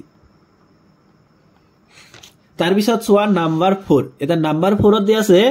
1 2 3 4 5 6 7 8 সো ইয়াতে এর মূলকেটা আছে নাই সোয়াছন 135 আছে বির মূলকেটা আছে না 246 আছে সি সংগতিত সোয়া 02468 আছে এটা সা এই সংগতিত 0 নাই আছে না নাই অর্থাৎ এবিসি এই তিনিটা তার মানে সংগতির কারণে এই নাম্বার 4 এই সংগতিটো তার মানে এটা সর্বজনীন সংগতি হব নোৱাৰে গতিকে প্ৰথমতে আমি সংগতিৰ এটা নাম দিলাম আমি ধৰা সংগতিটোৰ নাম দিলো জেড গতিকে আমি লিখিমিনে ধৰা যে লেট ধৰা হল যে জেড মানে হল যে 1 2 3 তাৰপিছত 4 5 6 7 8 হয়নে এইখিনি দিয়া আছিল হয় এইখিনি দিয়া আছিল এতিয়া এই সংগতিৰ প্ৰতিটো মূল ইয়াতে আছে গতিকে আমি এনে ধৰা লিখিম যে সিন্স যেহেতু A is a subset of Z তাৰপিছত বি সংগতিৰ প্ৰতিটো মূল জেডত আছে গতিকে আমি লিখিম যে B is a subset of Z কিন্তু যে সি সংগতিৰ প্ৰতিটো মূল জেডত নাই গতিকে আমি লিখিম যে C is not a subset of Z গতিকে এ বি সিৰ কাৰণে তাৰ মানে জেড এই সংগতিটো তাৰ মানে সৰ্বজনীন সংগতি হ'ব নোৱাৰে সো আমি লিখিম যে therefore যে এ বি সিৰ কাৰণে তাৰ মানে জেড সৰ্বজনীন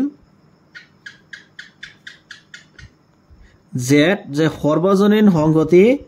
হ'ব নোৱাৰে গতিকে এ বি সিৰ কাৰণে জেড সৰ্বজনীন সংগতি হ'ব নোৱাৰে আৰু এটি হল এক্সাৰসাইজ 1.3 এৰ একেবাৰে হেকৰ প্ৰশ্ন ইয়াৰ নেক্সটৰ ভিডিওত আমি যে এক্সাৰসাইজ 1.4 এৰ ইন্ট্ৰোডাকশনৰ বিষয়ে ডিসকাস কৰিম তাৰ পিছত আমি এক্সাৰসাইজ 1.4 এৰ কোশ্চেন কাটাৰ বিষয়ে ডিসকাস কৰিম ঠিক আছে thank you thanks for watching